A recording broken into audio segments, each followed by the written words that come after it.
Welcome to BB9 news. ముందుగా headlines చూద్దాం. యూపీలో విషాదం. శివారాధన కార్యక్రమంలో తొక్కిసలాట జరిగి 27 మంది మృతి. హత్రాస్ జిల్లాలో ఆధ్యాత్మిక కార్యక్రమంపై మృత్యు పంజ. తొక్కిసలాటలో ప్రాణాలు కోల్పోయిన భక్తులు. మృతుల్లో 23 మంది మహిళలు, ఒక చిన్నారి.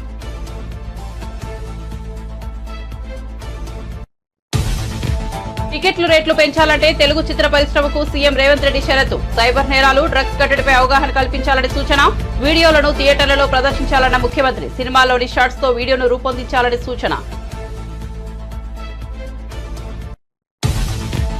విశాఖ సెంట్రల్ జైలును సందర్శించిన హోంమంత్రి అనిత. పోలీసులు పనిచేయడానికి సరైన వసతులు లేవని, మహిళా పోలీసులు ఇబ్బంది పడుతున్నారని వెల్లడి.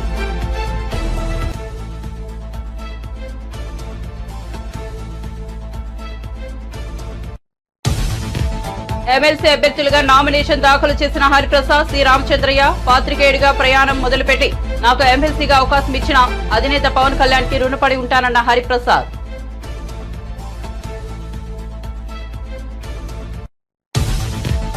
సభను, సభాపతిని గౌరవించాలని సూచించిన ప్రధాని. రాహుల్ ప్రసంగం అవమానకరమని ఆరోపణ.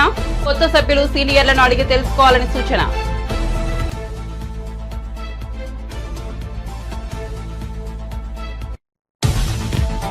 ఏపీలో 30,000 మంది అమ్మాయిల మిస్సింగ్. ఓ బాలిక జమ్మూలో ఉన్నట్లు తెలిసిందన్న పవన్ కళ్యాణ్. అదృశ్యమే 24 గంటలు గడిస్తే ఆ అమ్మాయి విషయం మర్చిపోవాల్సిందేనని వెల్లడి. పోలీసులు కూడా ఒక్కోసారి నిస్సహాయంగా మారిపోతుంటారని వ్యాఖ్యలు.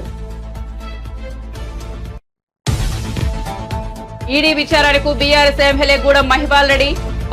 బషీర్బాగ్లోని ఈడీ కార్యాలయంలో మహిపాల్ రెడ్డిని విచారించిన అధికారులు. స్టేట్మెంట్ రికార్డు అనంతరం ఈడీ ఆఫీస్ నుంచి వెళ్లిపోయిన బీఆర్ఎస్ ఎమ్మెల్యే. ఇటీవల మహిపాల్ రెడ్డి ఇంట్లో ఈడీ అధికారుల సోదాలు. పల్లెలను ఎందుకు గాలికి వదిలేశారు? రేవంత్ సర్కార్ను నిలదీసిన హరీష్ రావు. కాంగ్రెస్ ప్రభుత్వంలో పాలన అస్తవ్యస్తంగా తయారైందన్న సిద్దిపేట ఎమ్మెల్యే.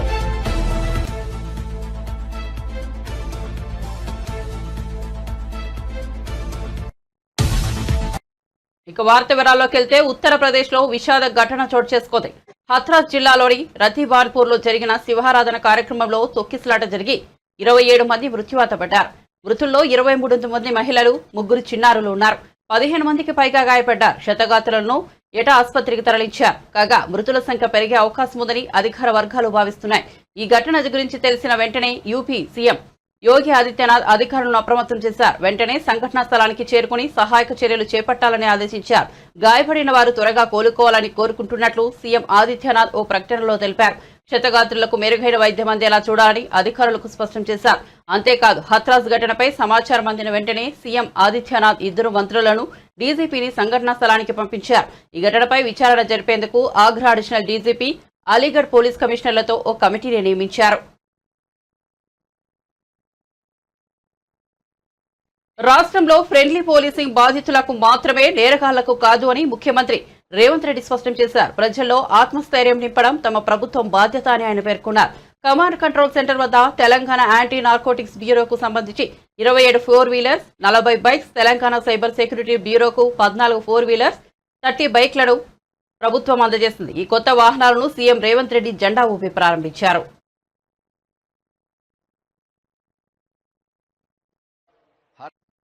సైబర్ నేరాలు, డ్రగ్స్ కట్టడిపై తెలుగు సినీ పరిశ్రమ అవగాహన కల్పించాలని సీఎం రేవంత్ రెడ్డి సూచించారు. దీనికి సంబంధించిన వీడియోలను థియేటర్లలో ఖచ్చితంగా ప్రదర్శించాలన్నారు. అలా ప్రదర్శించిన థియేటర్లకే భవిష్యత్తులో అనుమతులు జారీ చేస్తామన్నారు. కమాండ్ కంట్రోల్ సెంటర్లో టీజీనియా సైబర్ సెక్యూరిటీ బ్యూరో వాహనాలను సీఎం ప్రారంభించారు. ఈ సందర్భంగా నిర్వహించిన కార్యక్రమంలో ఆయన మాట్లాడారు. మాదక ద్రవ్యాల వ్యతిరేక దినోత్సవం రోజు ప్రముఖ సినీ నటుడు చిరంజీవి ముందుకొచ్చి ఓ వీడియోను రికార్డ్ చేసి పంపించినందుకు ధన్యవాదాలు తెలిపారు. హత్య జరిగితే ఒకే వ్యక్తి చచ్చిపోవచ్చు, కానీ డ్రగ్స్ బానిసలైతే కుటుంబాలు, వ్యవస్థనే బలహీనతమైపోయి, తెలంగాణ అంటే ఉద్యమాలకు వేదిక, పోరాటాలకు స్ఫూర్తి, పౌరుషానికి మారుపేరు.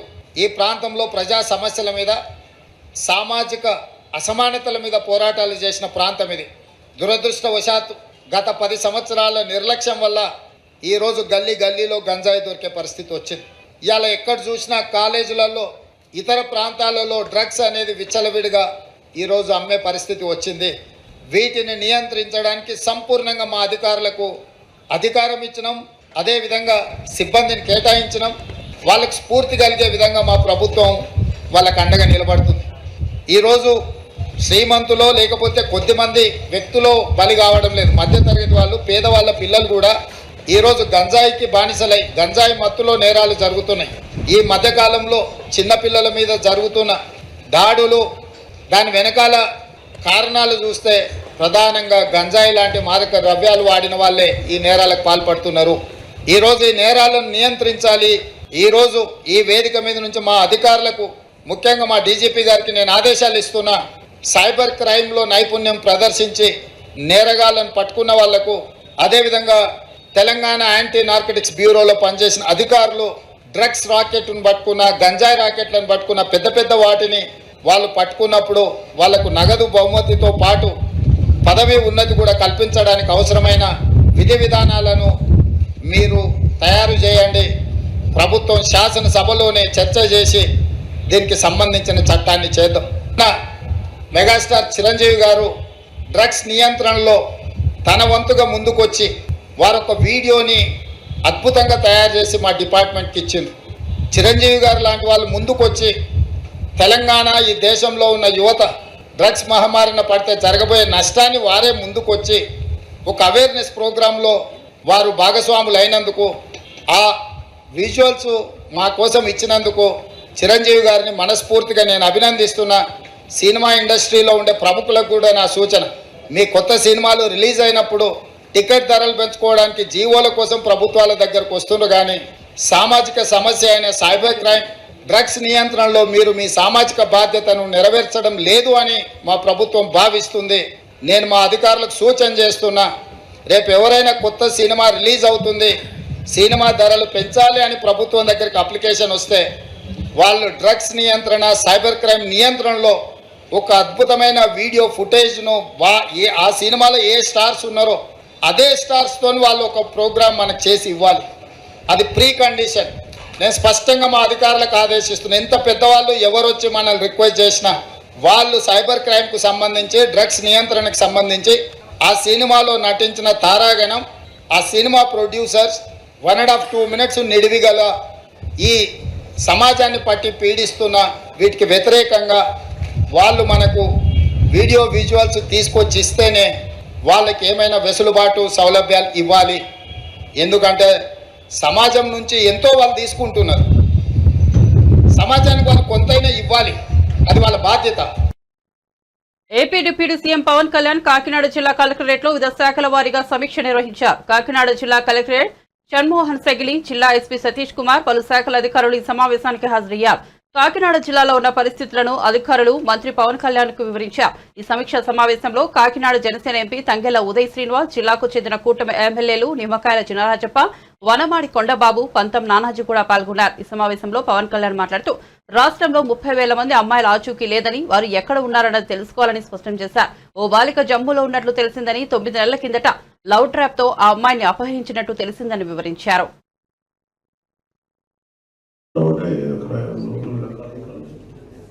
చదువుకుంటూ ఉంటే లవ్ ట్రాప్ మీద పడేసి తీసుకెళ్ళిపోయారు. ఇప్పుడు దాకా ఆచూకీ తెలియదు అని వాళ్ళ మదర్ ఏడుస్తూ ఉంటే మా ఇంట్లో వాళ్ళకి కూడా చెప్పుకోలేదు. నాకు బాధపడుతూ ఉంటే వెంటనే స్థానిక విజయవాడ ఉన్నతాధికారులకి, స్థానికంగా ఉండే మాచవరం సిఐ గారికి, కమిషనర్ పోలీస్ గారికి చెప్పాను. బట్ ఎంత అద్భుతంగా చేశారంటే police department, Andhra Pradesh police department, మన విజయవాడ సిపి గారు కానీ అతను పోలీస్ బృందం 48 hours వాళ్ళని పట్టేసుకున్నారు. కేరళ పట్టుకొని వెళ్ళారు, బెంగళూరు వెళ్ళారు, స్పెషల్ టీంని పెట్టారు. కేరళ వెళ్ళారు, బెంగళూరు వెళ్ళారు, ఫైనల్గా జమ్మూ అండ్ కాశ్మీర్లో జమ్మూలో ట్రేస్ అవుట్ చేశారు. జమ్మూలో ట్రేస్ అవుట్ చేసి ఈ రోజున వెంటనే మనం ఆ టీం వెళ్ళే లోపు ఈరోజు ఇప్పుడు మన ఆంధ్రప్రదేశ్ పోలీస్ వీళ్ళు వచ్చేపాటికి, బట్ ఇంకా mean Jammu and Kashmir police ఆ అమ్మాయి ఎక్కడున్నా వెళ్ళి పట్టుకుంటే అమ్మాయి ఫోన్ కూడా మార్చేశారంట. ఈ న్యూస్ ఎప్పుడైతే వాళ్ళ మదర్ నాకు ఇది ఇచ్చారో, ఇట్లా నా దృష్టికి తీసుకొచ్చారో, అది వెంటనే వాళ్ళు అబ్బాయి అలర్ట్ అయిపోయి తీసేశాడు. అమ్మాయిని బాగా ఇబ్బంది పెడుతున్నారు, వచ్చేస్తాను అంటే వాళ్ళు అబ్బాయిని కూడా చెప్పింది, విన్నది మీకు భవిష్యత్తు తెలియజేస్తాను, ఇప్పుడున్నామో తెలియజేస్తే కూర్చోబెట్టి మీ చెల్లెలు చంపేస్తారు, బెదిరించారు, భయంగా ఉందంటే వాళ్ళ చెల్లెలు అయ్యా మీరు వచ్చేయండి అంటే పోలీసు వెళ్ళారు. ఇద్దరిని విడివిడిగా పట్టుకొస్తున్నారు. ఇప్పుడు ఇక్కడికి ఏం జరిగింది వెనక కారణాల్లో వెతుకుతారు. ఇక్కడ మీకు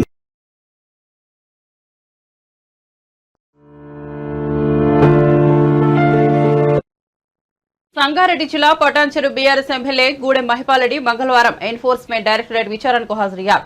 బషీర్బాగ్లోని ఈడీ కార్యాలయంలో మహిపాల్ రెడ్డిని ఈడీ అధికారులు విచారించారు. స్టేట్మెంట్ రికార్డు అనంతరం ఈడీ ఆఫీస్ నుంచి ఆయన వెళ్లిపోయారు. ఇక ఇటీవల మహిపాల్ రెడ్డి ఆయన సోదరుడు గూడెం మధుసూదన్ రెడ్డి వారి బంధువుల ఇంట్లో ఈడీ అధికారులు సోదాలు నిర్వహించిన విషయం తెలిసిందే. మొత్తం 2 రోజుల పాటు ఈ తనిఖీలు కొనసాగాయి.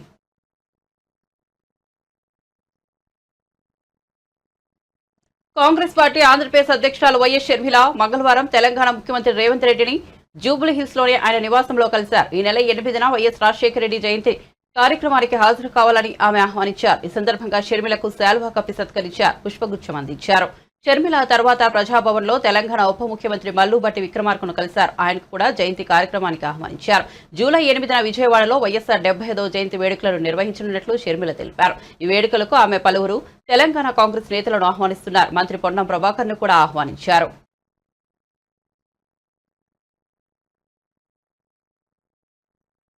అసెంబ్లీలో ఎమ్మెల్యే కోట ఎమ్మెల్సీ అభ్యర్థులుగా హరిప్రసాద్, సి రామచంద్రయ్యలు మంగళవారం నామినేషన్లు దాఖలు చేశారు. అసెంబ్లీ ఎన్నికలకు ముందు ఎమ్మెల్సీలుగా ఉన్న పి రామచంద్రయ్య, షేక్ మహమ్మద్ ఇక్బాల్ వైసీపీకి రాజీనామా చేసి టీడీపీలో చేరారు. దీంతో ఇక్బాల్ ఎమ్మెల్సీ పదవికి రాజీనామా చేయగా రామచంద్రయ్యపై అనర్హత వేటు పడింది. దీంతో ఖాళీ అయిన 2 ఎమ్మెల్సీ స్థానాలకు ఈ నెల 12న ఉప ఎన్నిక జరగనుంది. దీంతో టీడీపీ నేత రామచంద్రయ్యకు ఎన్డీఏ కూటమి మరోసారి అవకాశం కల్పించింది. జనసేన నుంచి పవన్ కళ్యాణ్ రాజకీయ కార్యదర్శిగా ఉన్న పి హరిప్రసాద్ అభ్యర్థిత్వాన్ని ఖరారు చేశారు. దీంతో వారు నామినేషన్లు దాఖలు చేశారు. ఇతర పార్టీల నుంచి నామినేషన్లు దాఖలు చేయకపోవడంతో వీరి ఎన్నిక ఏకగ్రీవం కానుంది. ఎమ్మెల్సీగా నామినేషన్ దాఖలు చేసిన అనంతరం జనసేన పార్టీ అభ్యర్థి హరిప్రసాద్ మీడియాతో మాట్లాడారు. పాత్రికేయుడిగా ప్రయాణం మొదలుపెట్టి ఇక్కడి వరకు వచ్చాను. ఎమ్మెల్సీగా అవకాశం ఇచ్చిన అధినేత పవన్ కళ్యాణ్ కి రుణపడి ఉంటానని పేర్కొన్నారు. పవన్ కళ్యాణ్ సూచనకు అంగీకరించిన చంద్రబాబు, లోకేష్ కు హరిప్రసాద్ ధన్యవాదాలు తెలిపారు. పాత్రికేయుడుగా అనేక సమస్యల మీద పరోక్షంగా పోరాటం చేశారు. ఇప్పుడు ప్రత్యక్షంగా ప్రజా సమస్యలు తెలుసుకుని పరిష్కరించేందుకు కృషి చేస్తానని అన్నారు. మండలిలో జనసేన తరపున మొదటిసారి అడుగు పెడుతున్నానన్నారు. ఎమ్మెల్సీగా నాకు అవకాశం రావడం సంతోషంగా ఉందని తెలిపారు. మండలిలో అర్థవంతమైన చర్చలు సాగేలా నా వంతు ప్రయత్నిస్తానని తెలిపారు. వెన్నుదన్నుగా నిలిచిన మా నాయకులందరికీ, కార్యకర్తలందరికీ, ప్రేమాభావాలు చూపిస్తున్న ప్రతి ఒక్కరికి హృదయపూర్వక కృతజ్ఞతలు. ఈ ఎమ్మెల్సీ బాధ్యత నా మీద మరింత బరువు బాధ్యతలను పెంచింది. మీ అందరికీ తెలుసు, నేను మీడియా రంగం నుంచి ఇక్కడి వరకు వచ్చాను. ఆంధ్రప్రదేశ్లో కానీ ఇతర ప్రాంతాల్లో కానీ ఎటువంటి సమస్యలు ఉన్నాయి, ప్రజలు ఎటువంటి ప్రాబ్లమ్స్ ఎదుర్కొంటున్నారనేది నాకు ఎంతో కొంత అవగాహన ఉంది. పాత్రికేయుడిగా పరోక్షంగా ఆ సమస్యల పరిష్కారం చేయడానికి ఇన్నాళ్ళు కృషి చేశాను. ఇప్పుడు ప్రత్యక్షంగా సేవ చేయడానికి ఇది ఒక అవకాశంగా భావిస్తున్నాను. నా వంతు ప్రజలకి మేలు చేయడానికి శక్తి వంచన లేకుండా నా ప్రయత్నం నేను జరుపుతాను. అదేవిధంగా జనసేన పార్టీ పురోభివృద్ధికి, ప్రతి ఒక్క కార్యకర్తను పార్టీని రీచ్ అవుట్ చేయడానికి నా వంతుకు నేను కృషి చేస్తాను. ఇంతకాలం నాతో పాటు పనిచేసిన నా పాత్రికేయ సహోదరులందరికీ, మిత్రులందరికీ కృతజ్ఞతలు తెలుపుతున్నారు. నమస్కారం. సార్ ఎమ్మెల్సీలు మీ ద్వారా జనసేన మొదటిసారి గోని కొడుతుంది, మండలిలో ప్రవేశపెడుతున్నారు. చాలా సంతోషంగా ఉందండి. ఇది హ్యాపీ మూమెంట్. బాధ్యత చెప్పాను కదా, జనసేన గాళాన్ని కౌన్సిల్ నుంచి వినిపించడానికి ఇది ఒక మంచి అవకాశంగా భావిస్తున్నాను. కౌన్సిల్లో చాలా అర్థవంతమైన చర్చలు జరుగుతాయండి. ఇక్కడ అసెంబ్లీకి వచ్చి కొంచెం ఆవేశంగా చర్చలు జరుగుతాయి, అక్కడ అర్థవంతమైన చర్చలు జరుగుతాయి. అసెంబ్లీకి బ్రేక్ డౌన్ వేస్తూ ఉంటుంది కౌన్సిల్. మీ పాత్ర ఎలా ఉంటుంది? మీకు నేను చెప్పాను, పాత్రికేయుడిగా నేను చాలా కాలంగా ఈ డిబేట్స్ ఇవన్నీ అబ్జర్వ్ చేస్తున్నాను. డిబేట్స్ ఎలా జరుగుతాయి, కంటెంట్ ఎలా ప్రిపేర్ అవుతారు, ఏం మాట్లాడాలి, ఏం మాట్లాడకూడదు, సభ్య ప్రపంచానికి మనం ఏం అందజేయాలి, ఇవన్నిటి మీద అవగాహన ఉంది. కాబట్టి సభ్యత అసభ్యత తావు లేకుండా ఒక సంస్కారవంతమైన డిబేట్స్ జరిగే విధంగా నా వంతు ప్రయత్నం నేను చేస్తాను. కాంగ్రెస్ ప్రభుత్వంలో పాలన అస్తవ్యస్తంగా తయారైందని మాజీ మంత్రి సిద్దిపేట ఎమ్మెల్యే హరీష్ రావు మండిపడ్డారు. పరిశుభ్రంగా ఉండాల్సిన పల్లెలను ఎందుకు గాలికి వదిలేశారని హరీష్ రావు నిలదీశారు. తెలంగాణ భవన్ లో హరీష్ రావు మీడియాతో మాట్లాడారు. పెట్టాల్సిన అవసరం కూడా ఉంది. ప్రభుత్వాన్ని కొంచెం తట్టి నిద్రపోతుంది, నిద్రలేపాల్సిన అవసరం కూడా ఉంది. పరిస్థితులు చాలా దారుణంగా ఉన్నాయి. మేము చెప్పడమే కాదు, మీరు కూడా గ్రామాలు పట్టణాల్లో పారిశుద్ధ్యం అంతా కూడా నిలిచిపోయి మలేరియా, డెంగ్యూ, వైరల్ ఫీవర్స్తో ప్రజలు చాలా బాధపడుతూ ఉన్నారు. గాంధీజీ కలలుగన్న గ్రామ స్వరాజ్యాన్ని తీసుకురావడం కోసం గౌరవనీయులు మాజీ ముఖ్యమంత్రి వర్యులు కేసీఆర్ గారు పల్లె ప్రగతి, పట్టణ ప్రగతి కార్యక్రమాన్ని తెచ్చి పల్లెల్ని అద్దాల్లాగా మార్చారు. పట్టణాల్లో అద్భుతమైనటువంటి అభివృద్ధిని సాధించింది బీఆర్ఎస్ ప్రభుత్వం. గ్రామాల అభివృద్ధి దేశ అభివృద్ధికి మార్గదర్శకమని గ్రామాల్లో పరిశుభ్రత, స్వచ్ఛత లక్ష్యంగా అనేక కార్యక్రమాలను బీఆర్ఎస్ పార్టీ చేపట్టింది. పల్లె ప్రగతి, పట్టణ ప్రగతిలో భాగంగా ప్రతి సంవత్సరం కూడా 2 టైమ్స్ డ్రైవ్ చేసేవాళ్ళం. ఒకటి వర్షాకాలం ప్రారంభంలో జూన్లో స్పెషల్ డ్రైవ్ ఉండేది. తర్వాత మార్చి నెలలో ఒక డ్రైవ్ చేసేవాళ్ళం. ఫిబ్రవరి, మార్చిలో ఒక డ్రైవ్ చేసేవాళ్ళం. దాంతో గ్రామాల్లో చాలా అద్భుతమైనటువంటి ప్రోగ్రెస్ వచ్చింది. ముఖ్యంగా గ్రామాల్లో మీరు చూస్తే avenue plantation, nursery, dump yard, పిచ్చి మొక్కల తొలగింపు, వైకుంఠధామాల నిర్మాణము, వెజ్ నాన్ వెజ్ మార్కెట్ల నిర్మాణము, ఇట్లా చాలా చక్కగా గ్రామాలను మేము మా ప్రభుత్వ హయాంలో అభివృద్ధి చేశాం. కానీ 7 నెలల కాంగ్రెస్ పాలనలో పారిశుద్ధ్యం పడకేసింది. పట్టించుకోవాల్సినటువంటి ప్రభుత్వం ఇలా మొద్దు నిద్రపోతూ ఉంది. 7 నెలల్లో గ్రామ పంచాయతీలకు కాంగ్రెస్ ప్రభుత్వం వచ్చిన తర్వాత 7 పైసలు కూడా విడుదల చేయలేదు. నాట్ ఈవెన్ ఏ సింగిల్ పై. ఈ ప్రభుత్వం వచ్చిన 7 నెలల్లో గ్రామ పంచాయతీలకు నయా పైసా కూడా విడుదల చేయలేదు. ఆ రోజు కేసీఆర్ గారు ప్రభుత్వం ఉన్నప్పుడు పల్లె ప్రగతి కింద టంచన్ల ఎట్లయితే ఉద్యోగస్తులకు జీతాలు పడ్డాయో ప్రతి పల్లెకు కూడా జనాభా ప్రాతిపదికన నిధులు ఇచ్చాం. పట్టణాలకు నిధులు ఇచ్చాం. ప్రతి నెల పల్లె ప్రగతి, పట్టణ ప్రగతి కింద గ్రామ పంచాయతీలకు, మున్సిపాలిటీకు బీఆర్ఎస్ ప్రభుత్వం నిధులు ఇచ్చేది. కానీ కాంగ్రెస్ ప్రభుత్వం వచ్చిన తర్వాత 7 నెలల్లో పల్లెలకు కానీ పట్టణాలకు కానీ ₹1 కూడా విడుదల చేయనటువంటి పరిస్థితి ఏర్పడ్డది. ఆ రోజు బీఆర్ఎస్ ప్రభుత్వ హయాంలో తెలంగాణ పల్లెలు దేశానికి ఆదర్శంగా నిలిచాయి. మనం ఈ దేశంలో ఎక్కడ లేని విధంగా చిన్న కుగ్రామమైనా సరే ప్రతి గ్రామ పంచాయతీకి కూడా tractor, tanker, trolley. Visakha central జైలుని హోంమంత్రి వంగల్పూడి అనిత మంగళవారం సందర్శించారు. అనంతరం హోంమంత్రి మాట్లాడుతూ 5 ఏళ్లలో వ్యవస్థలన్నీ భ్రష్టు పట్టించారని మండిపడ్డారు. పోలీసులు పనిచేయడానికి సరైన వసతులు లేవని, మహిళా పోలీసులు ఇబ్బంది పడుతున్నారని తెలిపారు. పోలీస్ క్వార్టర్స్ శిథిలావస్థలో ఉన్నాయన్నారు. పోలీస్ వెహికల్ ముందు వెళ్తుంటే వెనుక ఉన్నవారు ముక్కు మూసుకోవాల్సిన పరిస్థితి ఉందని అన్నారు. లోపల పరిస్థితులు చూస్తే హృదయ విదారకరమైన పరిస్థితులు ఉన్నాయని చెప్పుకొచ్చారు. మేము గాంజా మీద దృష్టి పెట్టిన తర్వాత ఎస్పెషల్ అసలు ఏం జరుగుతుంది లోపల తెలుసుకుందాం అనే ఉద్దేశంతోనే నేను వెళ్ళడం జరిగింది. అక్కడికి వెళ్ళిన తర్వాత చాలా ఆశ్చర్యకరమైన సంఘటన ఏంటంటే ఈ 5,000 రూపాయలకి 10,000 రూపాయలకి వాళ్ళకి భూములు అంటే వాళ్ళకి గడవక చేసే పనులకి అది నేను కరెక్ట్ అని చెప్పట్లే, అది కూడా తప్పే. కానీ ఎవరైతే మెయిన్ వెండర్స్ ఉన్నారో వాళ్ళేమో బయట దర్జాగా తిరుగుతున్నారు. ఇలా పూట గడవక చేసిన వాళ్ళందరూ కూడా జైల్లో మగ్గిపోతున్నారు. సో ఇటువంటి సిచ్యువేషన్స్ ఒకటి మనం చూసాం. At the same time department వాళ్ళ దగ్గర నుంచి కూడా ఇక్కడ చాలా మందికి అక్కడ మంచి హాస్పిటల్కి సంబంధించి ఒక మంచి ఫెసిలిటేట్గా ఒక టెస్టింగ్ టూల్ కూడా ఒకటి వీళ్ళు CSR ఫండింగ్లో తీసుకుని ఖైదీలందరికీ కూడా ల్యాబ్ టెస్ట్లు ఏదైతే ఉన్నాయో అవన్నీ కొంచెం దగ్గర 76 టెస్టులు చేయడానికి వాళ్ళందరికీ కూడా అది కూడా ఈ రోజే నా చేతుల మీదుగా కూడా ఓపెన్ చేయించారు. It's very good sign. నేను కూడా ఏం చెప్పామంటే ఎస్పెషల్లీ రూల్ బుక్లో కూడా ఉంటుంది మనకి డీ అడిక్షన్ సెంటర్స్ అన్నవి ఏదైతే ఉన్నాయో ఈ డీ అడిక్షన్ సెంటర్స్ మనం బయట ఉన్న వాళ్ళకి డీ అడిక్షన్ సెంటర్స్ మనకి కేజీహెచ్లో కానీ మన మెంటల్ హాస్పిటల్లో కానీ ఎక్కడైనా మనం ఉంటున్నాం ఒకటి ఎత్తు చూసాం. కానీ ఇక్కడ హాస్పిటల్ ఫెసిలిటీ ఉంది. ఇక్కడ కనుక మనకు ఒక 20 బెడెడో 30 బెడెడో కనుక ఇన్ పేషెంట్ల కింద ఇక్కడే ఇచ్చి హాస్పిటల్లో డాక్టర్స్ని కనుక కంపల్సరీగా ప్రొవైడ్ చేస్తే లోపల చాలా మంది గంజాయికి అడిక్ట్ అయిపోయి ఆ గంజాయి ఎక్కడి నుంచి వస్తుందో వాళ్ళు ఎదురు చూడటం, కొంతమంది ఈ విజిటర్స్ దగ్గరికి వచ్చినప్పుడు ఆ గంజాయి ప్యాకెట్స్ ఇసరటం, కొంతమంది ఏమో వాల్ దగ్గర నుంచి ఇస్తారట, అంటే రకరకాల విన్యాసాలు చేస్తుంటారు. అలాంటివన్నీ అరికట్టాలి అనుకుంటే లోపలే ఒక addiction centre, de addiction centre అన్నది డెఫినెట్గా మనం ఒకటి రన్ చేసుకుంటే బాగుంటుందన్న ప్రతిపాదన కూడా ఉంది. దీన్ని కూడా మనం ఒకసారి లీగల్గా అడ్వైస్ తీసుకొని అది ఎలా చేస్తే బాగుంటుందని దాని మీద కూడా ఒక దృష్టి పెట్టడం జరుగుతుంది. అది కూడా జరిగింది. ఎస్పెషల్లీ జైలు శాఖ సిబ్బంది కూడా చాలా మంది వాళ్ళ తాలూకా ఇబ్బందులు కూడా చెప్పున్నారు. ఏదైతే రెగ్యులర్ పోలీస్ డిపార్ట్మెంట్ ఈక్వల్గా మమ్మల్ని చూడాలి, రెగ్యులర్ పోలీస్ డిపార్ట్మెంట్ వాళ్ళకి ఇచ్చే ఇయర్స్ కూడా మాకు డెఫినెట్గా ఇవ్వాలి.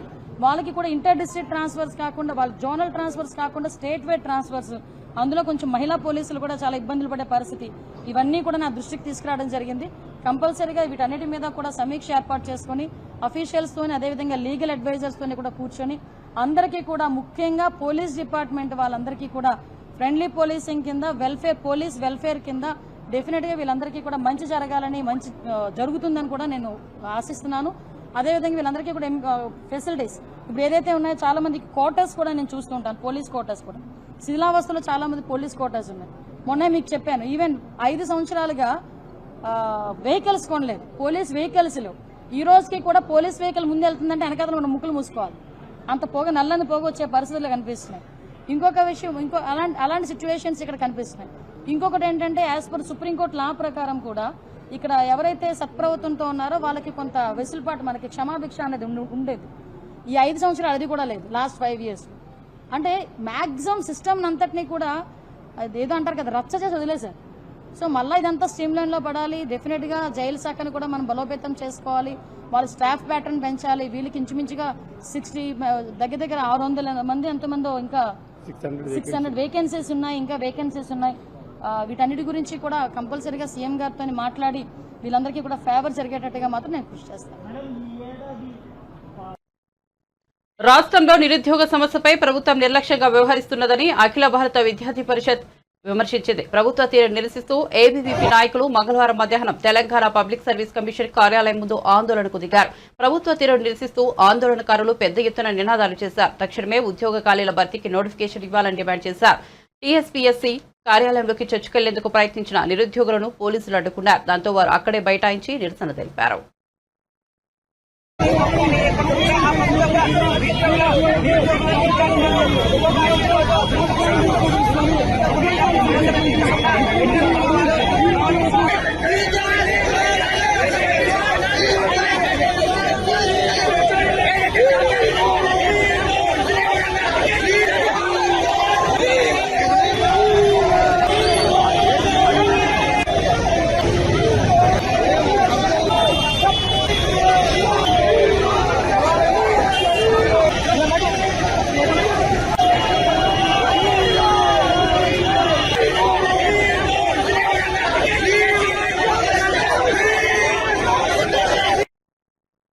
పార్లమెంట్లో అడుగుపెట్టిన కొత్త సభ్యులు సభా మర్యాదను, గౌరవాన్ని కాపాడాలని ప్రధాని నరేంద్ర మోదీ సూచించారు.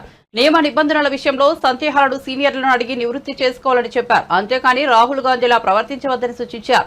మంగళవారం ఎన్డీఏ పార్లమెంటరీ పార్టీ సమావేశంలో ప్రధాని నరేంద్ర మోదీ మాట్లాడారు. కూటమి సభ్యులతో సభలో ప్రవర్తించాల్సిన విధానాన్ని, చర్చించాల్సిన విషయాలను వివరించారు. లోక్సభలో సోమవారం రాహుల్ గాంధీ చేసిన ప్రసంగంపై స్పందిస్తూ సభను, సభాపతిని ప్రతిపక్ష నేత అవమానించారని విమర్శించారు. మూడోసారి ఎన్డీఏ కూటమి అధికారంలోకి రావడంతో కాంగ్రెస్ పార్టీ తట్టుకోలేకపోతోందని మోదీ ఆరోపించారు.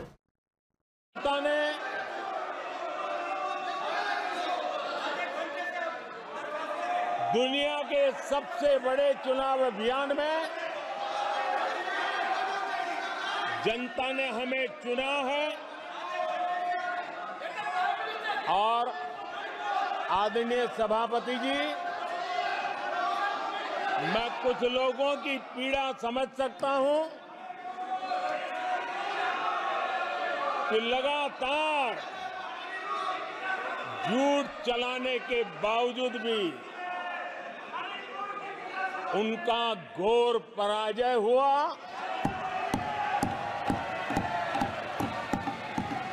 और लोकतंत्र के माननीय प्रतिपक्ष के नेता ये शोभा नहीं देता आपको, ये शोभा नहीं देता। आप सदन में डायरेक्शन दो, माननीय नेता जो बोल रहे हो जब खड़े हो, ये शोभा नहीं देता आपके लिए, ये उचित नहीं है संसदीय परंपरा का। नो के आप आने के लिए लोगों अधिकार देश की सेवा करने का मौका दिया है। ये अपने आप में लोकतांत्रिक विश्व के लिए बहुत ही महत्वपूर्ण घटना है, बहुत ही गौरवपूर्ण। బులెటిన్ ముగించే ముందు హెడ్లైన్స్ మరోసారి చూద్దాం. యూపీలో విషాదం. శివారాధన కార్యక్రమంలో తొక్కిసలాట జరిగి 27 మంది మృతి. హథ్రాస్ జిల్లాలో ఆధ్యాత్మిక కార్యక్రమంపై మృత్యు పంజా. తొక్కిసలాటలో ప్రాణాలు కోల్పోయిన భక్తులు. మృతుల్లో 23 మంది మహిళలు, ఒక చిన్నారి.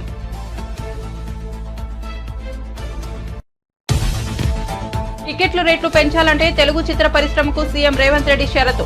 సైబర్ నేరాలు, డ్రగ్స్ కట్టడిపై అవగాహన కల్పించాలని సూచన. వీడియోలను థియేటర్లలో ప్రదర్శించాలన్న ముఖ్యమంత్రి. సినిమాలోని స్టార్స్ తో వీడియోను రూపొందించాలని సూచన. విశాఖ సెంట్రల్ జైలును సందర్శించిన హోంమంత్రి అనిత. పోలీసులు పనిచేయడానికి సరైన వసతులు లేవని, మహిళా పోలీసులు ఇబ్బంది పడుతున్నారని వెల్లడి.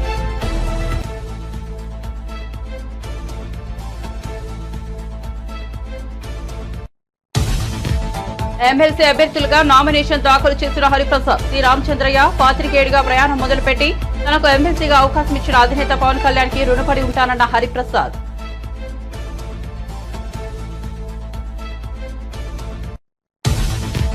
సభను సభాపతిని గౌరవించాలని సూచించిన ప్రధాని. రాహుల్ ప్రసంగం అవమానకరమైన ఆరోపణ. కొత్త సభ్యులు సీనియర్లను అడిగి తెలుసుకోవాలని సూచన.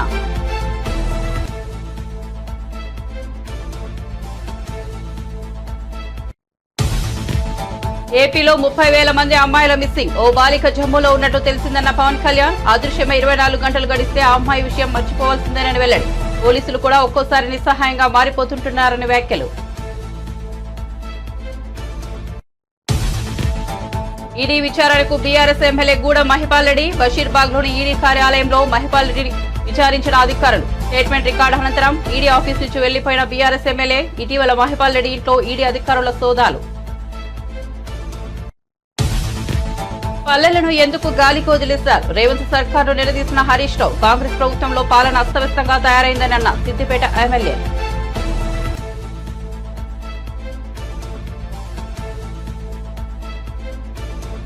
అప్డేట్స్ కోసం చూస్తూనే ఉండండి BB9 న్యూస్.